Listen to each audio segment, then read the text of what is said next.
नमस्कार। स्वागत है आप सबका आपके अपने YouTube चैनल भृगु ज्योतिष में। भाइयों और बहनों, एक नया शगुफा जो आजकल चुनाव में बहुत चल रहा है, भाइयों और बहनों। वैसे भी चलो, आप जो भी हैं होते तो हम सब लोग एक दूसरे से जुड़े होते हैं। भाई बहन कोई बच्चों की तरह होता है, कोई बुजुर्ग वो हमारे माँ बाप की तरह होता है। तो आप सबको नमस्कार है। आज का जो वीडियो मैंने जो पोस्ट डाली थी उसके ऊपर बनाएंगे, लेकिन आज को 3 बातें मैंने आपसे करनी है। उसके पहले, वीडियो को शुरू करने से पहले 3 बातें आपको बताऊंगा। तो उसमें मेरे को आपकी कुछ बातों में आपकी मदद की ज़रूरत पड़ेगी, कुछ आपके फ़ायदे की होंगी अगर आप कुछ चाहते हैं तो लेट नहीं करते, अपने जो टॉपिक है उसको शुरू करते हैं। Right, let's start. तो पहली बात, मैं यूट्यूब के अपने इस वीडियो के अंदर डिटेल होती है, डिस्क्रिप्शन होती है, उसमें एक लिंक डालूंगा। उसमें अगर आपको अच्छा लगता है, अगर आप कर सकते हैं तो उस लिंक पे जाकर के आप मेरे को रेटिंग दे सकते हैं। कोई अच्छा सा कमेंट करना चाहें, अगर आपको वीडियो अच्छी लगती है तो कमेंट कर सकते हैं वहाँ पर। तो जो मेरे को थोड़ा हेल्प करेगा ग्रो करने में। बाकी जैसे आपकी इच्छा आप करेंगे तो बहुत अच्छी बात है, क्योंकि सहायता से ही इंसान आगे बढ़ता है। मैं आपकी सहायता करना चाहता हूँ, कोशिश करता हूँ करने की भी, या आपको ईजिली ईजी वे में सब पता चल जाए। और दूसरी बात है, जैसे आपको मेरे को आगे बढ़ने के लिए आपकी सहायता की ज़रूरत है। तो अगर आप मेरी सहायता कर सकते हैं तो उस लिंक पे जा करके प्लीज़ मेरे को रेटिंग दीजिए, और कोई कमेंट अच्छा सा आप कर सकें तो बड़ी मेहरबानी आपकी। दूसरी बात जो खुशी की बात है आप सबके लिए, नजूमी जी आजकल मेरे साथ बैठते हैं। अगर आप उनसे कंसल्टेशन लेना चाहते हैं तो आप मेरे को नंबर 7508833333 पर कांटेक्ट कर सकते हैं। व्हाट्सएप नंबर है। आप कंसल्टेशन लेना चाहते हैं नजूमी जी से, मैंने उनसे बात करी थी तो वो मान गए हैं, चलो कंसल्टेशन करेंगे। तो कोर्स के बारे में वो बाद में बात करेंगे, कंसल्टेशन उन्होंने शुरू कर दी है करनी। तो अगर आप कंसल्टेशन उनसे लेना चाहते हैं नजूमी जी से, तो आप इस नंबर पे व्हाट्सएप पे मैसेज करके बात कर सकते हैं। ये दूसरी खुशखबरी। तीसरी बात, इस बात के लिए मेरे को आपकी सहायता की ज़रूरत पड़ेगी, और मुझे उम्मीद है कि आप सहायता मेरी जरूर करेंगे। तो मैं आपको इसका एक पहली परत बताने की कोशिश कर रहा हूँ जो मैंने ऑब्जर्व करा है। ये ज़रूरी नहीं है कि जो किताबों में लिखा हो वही सत्य होता है। उन्होंने जो लिखा, वो उन्होंने जो ऑब्जर्व किया अपने एक्सपीरियंस के हिसाब से, वो उन्होंने किताबों में लिखा। और मैंने जो कुछ ऑब्जर्व किया है अभी पिछले कुछ दिनों के अंदर, क्योंकि मैं ऑब्जर्वेशन पे बहुत ध्यान देता हूँ। ऑब्जर्वेशन से ही ज्योतिष आता है। ज्योतिष आपकी जो डेली मर्रा की लाइफ है उसके अंदर एप्लीकेबल हमेशा रहता है, आप मानो या ना मानो। तो मैंने क्या ऑब्जर्व किया, मेरी जो हैबिट है वो हैबिट है शाम को 5:30-6 बजे के बाद मैं छत के ऊपर सैर करता हूँ, अपने घर के ऊपर टहलता हूँ खाना खाने के बाद।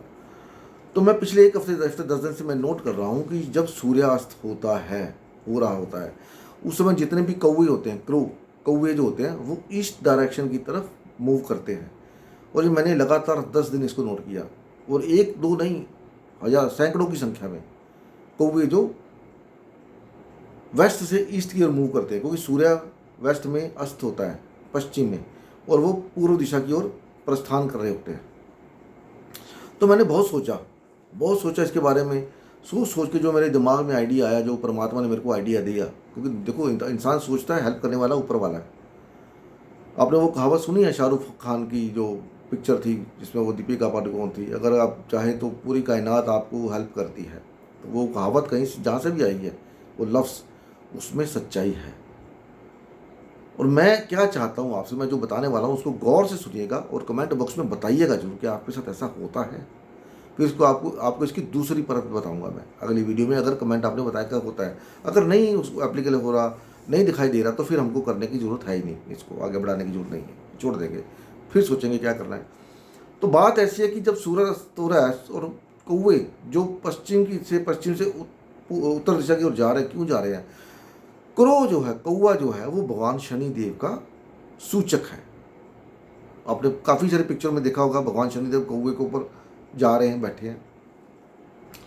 तो इसका मतलब है जब सूर्यास्त हो रहा है तो वहां पर सूर्य की रोशनी बहुत सारी है, और कौवा उस रोशनी से दूर पूर्व में जा रहा है जहां पर अंधेरा हो रहा है, अंधकार हो रहा है।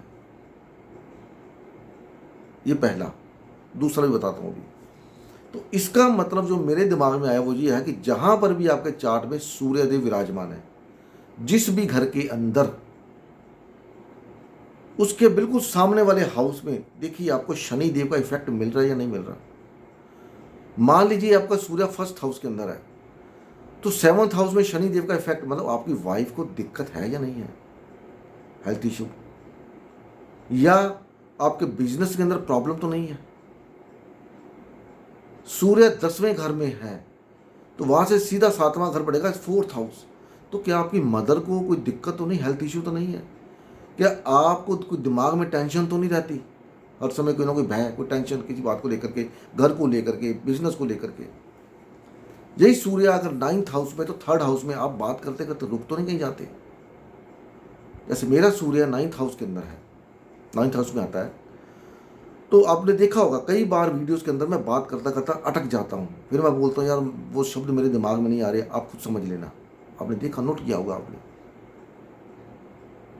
यही सूर्य अगर 11th हाउस में होगा तो 5वें, बच्चों, मतलब पेट से संबंधित आपको दिक्कत है कि नहीं है, बच्चों से संबंधित दिक्कत है कि नहीं है, आपकी जो पोजीशन, जिस पोजीशन में आपको बैठे वहां पर आपको कितना स्ट्रगल करना पड़ता है उस पोजीशन को मेंटेन करने के लिए,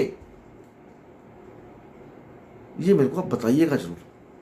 अगर ये तकनीक काम करती है तो इसको मैं आपको आगे बताऊंगा, आपको आगे कैसे देखना है, फिर आपको थोड़ा आइडिया हो जाएगा यहाँ पर मेरे को इस समय चौकन्ना रहना है।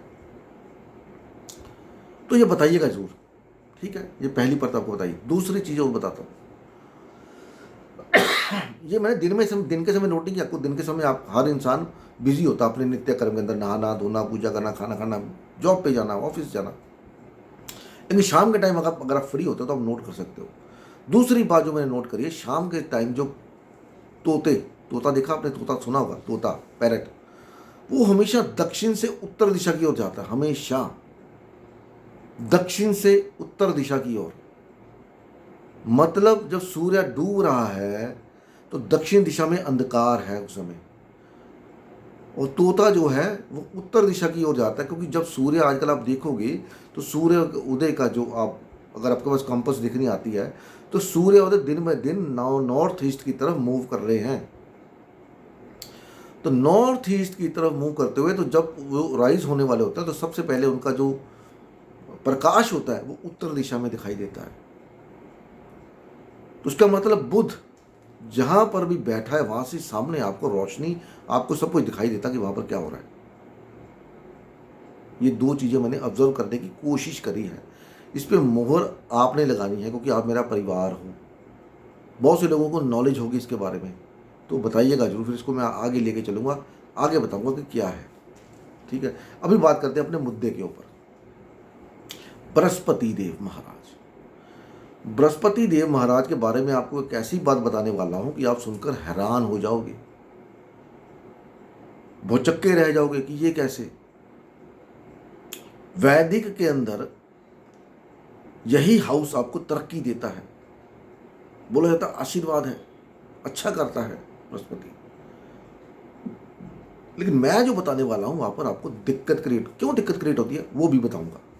लेकिन उसके लिए आपको एक कहानी सुननी पड़ेगी। एक कहानी है महाराज शिवी की, आपने सुना होगा। अभी मैं पीछे कोई पुराण पढ़ा था, या तो भागवत था या देवी भागवत था, उसमें बृहस्पति से संबंधित ये कहानी आई थी। लेकिन मैं आपको शिवी की सुना रहा हूँ, उसके बाद बृहस्पति की भी बताता हूँ। रोचक कहानी है, सुनेगा तो आपका ज्ञान भी वर्धक होगा और आपको पता लगेगा कि ज्योतिष को डिकोड कैसे करते हैं। महाराज शिवी की बड़ी चर्चा थी, ये बड़े धार्मिक राजा हैं, शरणागत है कि रक्षा करते हैं चाहे कुछ भी करना पड़ जाए। अब रक्षा कौन करेगा? जिसमें ईगो होगी, जिसमें पावर होगी। और जो शरणागत वत्सल का मतलब धर्म निभा रहा है, उसका धर्म है कि जो भी आपके शरण में आएगा उसको आपकी रक्षा करनी, वो धर्म है आपका। धर्म और ईगो दोनों जुड़ जाते हैं इसके अंदर। तो इंद्र भगवान ने कहा चलो इनकी देखते हैं क्या है क्या नहीं। तो एक दिन एक चिड़िया महाराज शिवी के पास आई कि मैं आपकी शरण में हूं, मुझे बचा लीजिए, ये बाज मुझे मारना चाहता है, खाना चाहता है। तो महाराज शिवी ने कहा कोई बात नहीं, आप मेरे पास रुको, मैं देखता हूँ। थोड़ी देर बाद वो बाज भी वहाँ पर आ गया। बाज ने कहा कि ये मेरा भोजन है, ये मेरे को दे दो, ये खिलाफ है धर्म के, ये आप किसी का भोजन छीन लो। उन्होंने कहा जी ये चिड़िया तो मैं नहीं दूंगा, क्योंकि मैं इसको वचन दे चुका हूँ, ये मेरी शरणागत है, तो ये तो मैं नहीं दूंगा। तो बाज ने कहा कि अगर आप ये नहीं देंगे तो आप धर्म का पालन नहीं कर रहे, आप अधर्म कर रहे हैं। मैं भूखा रह जाऊंगा, भूखा मर जाऊंगा तो फिर उसका पाप आपको लगेगा। उन्होंने कहा नहीं, मैं तुमको भूखा भी नहीं मरने दूंगा। तो मैं क्या करूंगा, मैं तुमको अपने तुम इस चिड़िया का जो वजन है या तुम्हारा जो वजन है उस वजन के हिसाब से मैं तुम्हें अपना मांस दूंगा कि तुम उस मांस को खा के अपनी भूख जो है शांत कर लो। उन्होंने कहा ठीक है जी, मेरे को क्या है, मेरे को तो भूख मिटानी है अपनी। तो उन्होंने एक तराजू मंगवाया, तराजू के अंदर एक तरफ वो बाज बैठ गया, दूसरी तरफ महाराज ने अपना मांस काट काट के डालना शुरू कर दिया। लेकिन वो पलड़ा ऊपर नहीं हुआ, वो नीचे ही रहा जहाँ पर मांस पड़ा था, बाज का पलड़ा ऊपर रहा। धीरे धीरे करते उस शिवी महाराज ने अपना काफ़ी सारा जो शरीर का बॉडी का मांस था वो उतार के पलड़े में रख दिया, लेकिन पलड़ा टस से मस नहीं हुआ। आखिर में महाराज शिवी उस पलड़े में खुद ही बैठ गए ताकि वो जो बाज वाला पलड़ा वो ऊपर आए और लेवल हो जाए। और जैसे वो उस पलड़े में बैठे वो पलड़ा बराबर हो गया, लेवल हो गया, क्योंकि वो इंद्र था, बाज जो था वो इंद्र था, वो पलड़ा बराबर हो गया। तो महाराज ने कहा चलो अब तुम मेरे को खा के, ये मेरा खा के आप अपना, मैंने आपका वचन पूरा कर दिया। उसी समय वो जो इंद्र था, वो जो बाज था वो इंद्र बन गया, वो जो चिड़िया थी वो अग्निदेव बन गए। और हम तुमसे बहुत प्रसन्न हैं, तो हम तुमको वरदान देते हैं, जो वरदान चाहिए आप मांग लो। फिर महाराज शिव ने कोई वरदान मांगा या कुछ भी किया, भक्ति का वरदान जो भी था, वो कहानी वहाँ खत्म हो गई। तो अभी क्या है, दूसरी बात आपको बताता हूँ। ये देवी भागवत में था, जब भागवत में था कि बृहस्पति ने अपनी वाइफ की, अपने भाई की पत्नी के साथ नाजायज संबंध बनाए और उसका बच्चा गिरा दिया। और बच्चे का हाउस कौन सा होता है? 5th house. बृहस्पति खुद बच्चे का कारक है। ये दो कहानी मैंने क्यों सुनाई आपको, इसी में सारा राज है। तो ये राज क्या कहता है कि जहां पर भी चार्ट के अंदर आपका बृहस्पति महाराज बैठे हुए हैं, वहां से पंचम हाउस के अंदर आप अपनी धर्म को और ईगो को निभाने के लिए नुकसान उठाएंगे, क्योंकि ईगो वहां पर सूर्य का पंचम भाव है, ईगो है। शिवी ने क्या किया था, अपनी ईगो और अब धर्म निभाने के लिए अपने आप को ही बलिदान दे दिया था।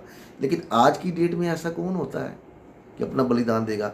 लेकिन आप वहाँ पर कोई ना कोई कर्म ऐसा करोगे जहाँ पर आप अपनी ईगो की सेटिस्फैक्शन निभाने के लिए धर्म को फॉलो करते हुए वो कुछ करोगे और जिसकी वजह से आपको नुकसान होगा। आप देख लीजिए बृहस्पति पंचम हाउस में, अब इसको देखेंगे कैसे, 12 घरों में बता देता हूँ। चलो, बृहस्पति 1st हाउस में, पंचम हाउस में आपका कोई ना कोई नुकसान होगा, बच्चे को लेकर, आपकी एजुकेशन को लेकर, ईगो की वजह से। वहाँ पर आपकी ईगो इन्वॉल्व होगी, किसी न किसी तरह से ईगो इन्वॉल्व होगी आपकी, और उस घर से प्रति आपको नुकसान उठाना पड़ेगा। हो सकता है आपके फादर आपको गालियाँ निकालते हो, फादर का अफेक्शन पूरा ना मिले, ये भी हो सकता है। फादर आपको डांटते हो, आप इंटेलिजेंट हो उसके बावजूद फादर आपको डांटते हो, ये भी हो सकता है। ये बृहस्पति दूसरे घर में, तो 5वां घर छठा घर है, वहाँ से मौसियों की तरफ से या लोन, बैंक की लोन लेने या देने या किसी न किसी तरह से आपको छठे हाउस के संबंधित, आप छठे हाउस के कलीग्स भी है, तो उस धर्म को निभाने के लिए चलो यार ये मेरे कलीग्स हैं, आपसे आप उनको पैसा उधार दो और वो पैसा आपको वापस ना दे, और आप सोचो यार मैंने तो अपना धर्म निभाया, पैसा मेरा वापस नहीं दे रहा, क्योंकि सेकंड हाउस पैसे का है, डिस्प्यूट पैसे को लेकर के होगा। 6th हाउस के अंदर आपने किसी को कर्जा दिया, वो कर्जा वापस नहीं आ रहा क्योंकि आपने धर्म निभाया, चलो यार दे देते पैसा, अच्छी बात है, कोई बात नहीं। वहां पर आपकी ईगो भी काम कर रही है और धर्म भी काम कर रहा है। 3rd हाउस के अंदर आपका बृहस्पति है, तो 7th हाउस है, पार्टनरशिप है, बीवी है, स्पाउस है। वहां का धर्म निभाने के लिए आप अपनी ईगो को लेकर के उस पार्टनर की हेल्प करेंगे और या उस पार्टनर के खिलाफ नहीं जाएंगे, क्योंकि ईगो तो है लेकिन साथ में धर्म भी है कि मेरी पत्नी है, मेरा पति है, मेरा बिजनेस पार्टनर है। चलो छोड़ो, कोई बात नहीं, वहां पर आपको नुकसान होगा, अपमान सहना पड़ सकता है। 4th हाउस में बृहस्पति है, तो पंचम हाउस, इनहेरिटेंस को लेकर के ससुराल पक्ष से दिक्कत आ सकती है। आपकी जो मदर की हेल्थ की वजह से, मदर की हेल्थ की ले लो आप, या कुछ और ले सकते हो, जैसे इंश्योरेंस का मनी हो गया, आपने कोई इन्वेस्टमेंट करी वो हो गई, आपने प्रॉपर्टी को बेच के कहीं इन्वेस्टमेंट कर दी या गिरवी रख के कोई इन्वेस्टमेंट कर दी, वहाँ पर दिक्कत आ गई, ऐसा कुछ करके। मतलब बृहस्पति से 5वें घर में आपको दिक्कत आएगी किसी न किसी प्रकार की। 5th हाउस में है तो 9th हाउस से दिक्कत, 9th हाउस फादर है, बॉस है, रिलीजन है, वहाँ पर आप अपनी ईगो और धर्म को फॉलो करते हुए आप नुकसान उठाएंगे, किसी न किसी तरह का नुकसान होगा। या अपनी पढ़ाई की वजह से आप सोचो बच्चे बाद में कर लेंगे, मैरिज होगी तो बच्चे को नहीं बाद में देखते हैं, पहले मैं पढ़ाई पूरी कर लूँ, कैरियर बना लूँ अपना, किसी पोस्ट पे पहुँच जाऊँ, ये भी हो सकता है। 6th हाउस में बृहस्पति है तो 10th हाउस कर्मा, वहाँ का धर्म निभाने के लिए आप लोगों की सेवा करें और लोग बोले ये तो मूर्ख है, क्योंकि आजकल भलाई का जमाना ही नहीं है भैया, जिसका भला करो बोलते ये तो मूर्ख है, बेवकूफ़ है। लेकिन उसको क्या पता कि आप अपनी उस ईगो और धर्म को निभाने के लिए वहाँ पर नुकसान उठा रहे हैं। 7th हाउस में आया तो फिर 11th हाउस, दोस्तों के प्रति, दोस्त आपको बोलेगा यार तू तो बड़ा पैसे वाला यार, थोड़ी बड़ी मदद कर दे, तू कर सकता है यार, ये वो, वहाँ पर इमोशन में आ गए, धर्म में चलो यार दोस्त था कोई बात नहीं यार कर देते हैं, आपने हेल्प कर दी और पता लगा कि उसी दोस्त ने आपकी पीठ में छुरा घोंप दिया। 8th हाउस में तो 12th house, foreign land, bedroom life, सबसे बड़ी बेडरूम लाइफ है वहाँ, फॉरेन लैंड है, कुछ ना कुछ 12वें घर से आपकी दादी दादा नानी ये सब वहाँ से आएंगे। ससुराल पक्ष के से, ससुराल पक्ष में इन्वेस्टमेंट कर सकते हैं धर्म निभाने के लिए, 12वां घर इन्वेस्टमेंट को ही है। ससुराल को पैसा दिया या ससुराल से पैसा लिया और पैसा नुकसान में हो गया और बाद में आपको ईगो आ गई, यार मैं ये क्या हो गया, वो पूरा करने के लिए आप हो सकता अपनी इनहेरिटेंस कुछ ना कुछ आप करोगे, नुकसान उठाओगे वहाँ पर 12th हाउस के अंदर। 9th हाउस में तो आपका लगना, अपनी लाइफ देख लो, 9th हाउस में बृहस्पति है तो आपकी लाइफ देख लो, कितने ऐसे डिसीजन आपने धर्म के संबंधित, धर्म को फॉलो करते हुए लिए जिसमें ईगो इन्वॉल्व थी और आपको नुकसान उठाना पड़ा, फादर की वजह से, बॉस की वजह से, रिलीजन की वजह से, गुरु की वजह से। बताइएगा जरूर कमेंट बॉक्स में, तभी वीडियो बनाने का मजा आता है, आगे काम करने का, कि ये जो डिकोड मैं कर रहा हूँ लाल किताब को, ये काम भी करती है कि नहीं। 10th हाउस में है बृहस्पति तो फिर 2nd हाउस, फैमिली, कर्म और धर्म, मतलब फैमिली और धर्म, फैमिली और कर्म में चूज करना दिक्कत हो जाएगा आपको कि किसका धर्म निभाऊं, काम का धर्म निभाऊं या फैमिली का, टेंशन हो जाएगी वहां पर उसको क्रिएट करते हुए, बैलेंस बनाते हुए, बैलेंस नहीं कर पाओगे। फैमिली बोलेगी मैं हमको टाइम दो, काम वाले बोलेंगे हमको टाइम दो, आप बोलोगे यार मेरा काम तो सबसे पहले, काम की वजह से मेरा घर चलता है, तो चलो काम को देखते हैं, तो घर में दिक्कत हो रही है, पैसे को दिक्कत हो रही है, अगर पैसे घर को टाइम दे रहे हो, काम पे टाइम नहीं दे रहे तो पैसे की दिक्कत हो रही है, काम भी खराब हो रहा है, देख लो। 11th हाउस में बृहस्पति है तो आपके सिबलिंग्स, सर्टिफिकेट्स, पड़ोसी, यार दोस्त, किसी ना किसी वजह से वहां पर दिक्कत है। यही बृहस्पति 12वें घर के अंदर अगर बैठ गए तो 4th हाउस, मन की शांति, मदर की वजह से, लैंड की वजह से, गाड़ी की वजह से, किसी और की वजह से, प्रॉपर्टी की वजह से मन की शांति भंग है। और जो लोग 12वें घर में बृहस्पति होता है वो देखो अपने घर से दूर रहते हैं, हमेशा घर पे नहीं रह पाते, घर में सिर्फ सोने के लिए ही आएंगे बस, बाकी सारा दिन काम ही करते रहेंगे, कभी यहाँ कभी वहाँ, कभी किधर घूमते रहेंगे, घर में सिर्फ सोने के लिए आएंगे। पंचम हाउस है ना वहाँ से धर्म निभाना पड़ता है, चलो घर जाकर कम से कम सो तो ले, तो बीवी या घर वाले क्या बोलेंगे, वहाँ पर भी ईगो काम करती है साथ में। तो ये मैंने आपको 12 घरों में बृहस्पति का बताया है। अब लोग क्या बोलते हैं, पंचम का बृहस्पति से ट्राइन में जो भी ग्रह आ गया बृहस्पति उसको बढ़ा देगा, बढ़ाता होगा, मैं ये तो नहीं कर, नहीं बढ़ाता, आप खुद ही देख लो बढ़ाता कि नहीं बढ़ाता, पता लग जाएगा आपको। मेरा लीब्रा में बृहस्पति है, उससे पंचम में 11th हाउस पड़ता है, 11th हाउस 11वीं राशि पड़ती है, वहाँ पर मंगल और राहु है। मेरे पता नहीं कितने दोस्तों ने मेरे को चूना लगाया सिर्फ इस वजह से कि यार तू बड़ा अच्छा बंदा है, ये है वो है, विश्वास करके मारा गया प्रॉपर्टी के चक्कर में मेरे को धोखे हुए, विश्वास के अंदर, चलो कोई बात नहीं, अपना आदमी है, फिर क्या हो गया। मौका आप देखिए, आपकी चार्ट में से है कि नहीं, बताइएगा जरूर। इससे क्या होता है, थोड़ा हौसला बढ़ता है। और जो बोलते हैं ना, बृहस्पति से पंचम में आपको ये कर देगा, वो कर देगा, फलाना ढिंगड़ा, खुद देख के खुद बताइए मेरे को। तो ये तीनों चीज़ें बताइएगा जो मैंने बताई हैं आपको। मिलते हैं अगली वीडियो में, तब तक के लिए नमस्कार। भगवान आप सबका भला करे। ओम नमः शिवाय, जय माता दी, हरि ओम तत्सत, बाय बाय।